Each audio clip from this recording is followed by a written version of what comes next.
9,72,000, दुगने से भी ज्यादा हो गई। तो इतनी प्रॉपर्टी हो गई, इनकम जा रहा मुतवलियों के जेब में। अगर दुकान बना दिया तो 2,000 रुपये आपको दिया और 20 लाख खुद अंडर टेबल लेकर के रख लिया। ये केवल उस गरीब पसमानदा जस्टिस सच्चर की रिपोर्ट जो ठंडे बस्ते में कांग्रेस ने रखी थी, आज उस जस्टिस सच्चर की रिपोर्ट को भी लागू करने का काम कोई कर रहा है तो नरेंद्र मोदी कर रहे हैं। और मैं कहना चाहता हूं कि इसकी जरूरत क्यों पड़ी? इसलिए पड़ी है कि आप सोचिए, भाई आप सोचते होंगे अकलियत का है, हमसे क्या मतलब, हमको ये वोट देता नहीं, मुसलमान को हमसे क्या मतलब। लेकिन आप सार्वजनिक जीवन में, आपको उत्तर प्रदेश में भी सरकार आपके हाथ में, केंद्र में भी सरकार है और हमारी डबल इंजन की सरकार है। जब आप अपनी सारी योजनाओं का लाभ मोदी जी के सबका साथ, सबका विकास, सबके विश्वास में, चाहे वो सौभाग्य में बिजली का कनेक्शन हो, उज्ज्वला में गैस का चूल्हा हो, आवास हो, किसान सम्मान निधि, वो सभी को आप दे रहे हैं। गरीब हो, अमीर हो, दलित हो, पिछड़ा हो, अल्पसंख्यक हो, सवर्ण हो। तो आज इस वक्त की अगर लूट है और इस वक्त का फायदा गरीब मुसलमान को नहीं मिल रहा है, तो हम भी कांग्रेस की तरफ से चुप रहते, कांग्रेस यूपीए की तरफ से चुप रहते, तो आज शायद ये कोई आंदोलन नहीं हो रहा होगा।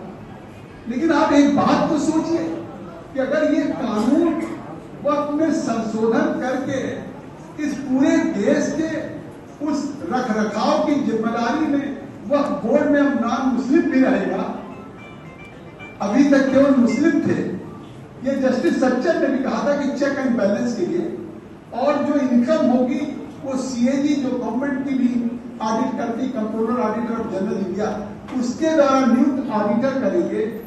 ये बात श्री अमित शाह जी ने पार्लियामेंट में भी कही कि कोई भी वक्त भविष्य में होगा वो वाकिफ मुसलमान ही होगा, उसका केयरटेकर भी कोई होगा तो मुतवल्ली भी मुसलमान होगा, फायदा भी किसी को मिलेगा तो वो भी मुसलमान होगा। लेकिन अगर हम सरकार में हैं तो वो जो वक्त हुआ है उस वक्त को किसी को बेचने की इजाजत नहीं देंगे।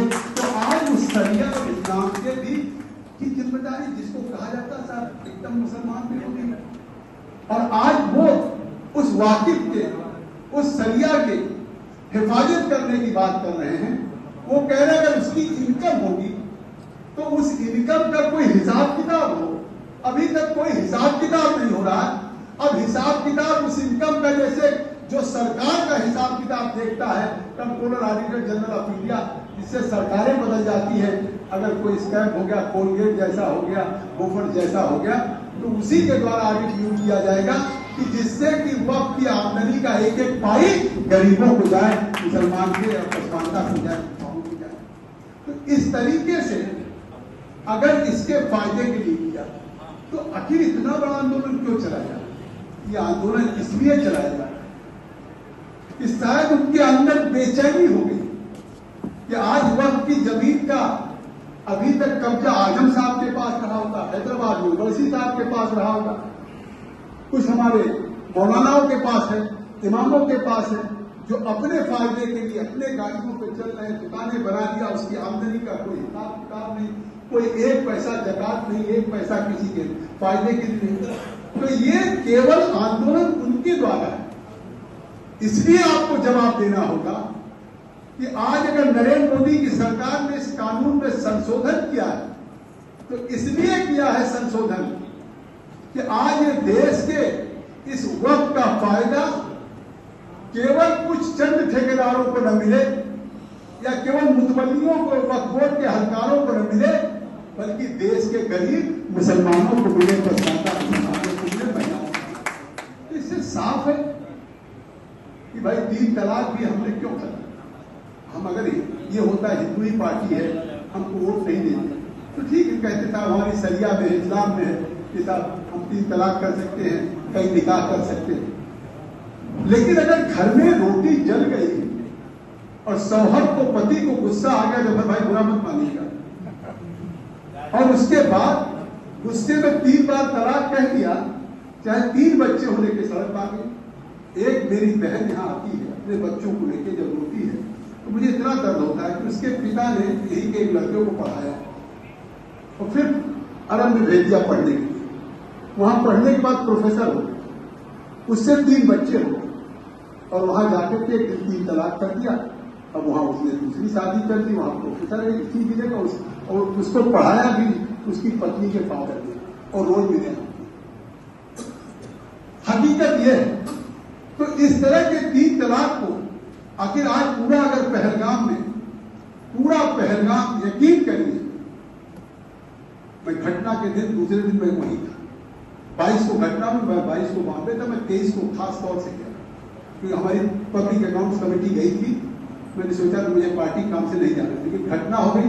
मैंने कहा आप लोग वापस जाएंगे, एक विश्वास को ठेस लगेगा। पाकिस्तान की इच्छा ही होगी कि इस देश में जम्मू कश्मीर जो आज दुनिया का टूरिज्म का हब बन रहा है, फिर से गुजार हो रहा है, रात को 12 बजे तक जलझील में लोग हैं, तो ये डिस्टर्ब और पूछ के जिस तरीके से मारा है, ये कहीं न कहीं उनका मकसद होगा कि अगर इस तरीके से होगा तो इसका देश में, भारत में हिंदू और मुसलमानों में प्रभाव पड़ेगा, आपस में दंगे होंगे।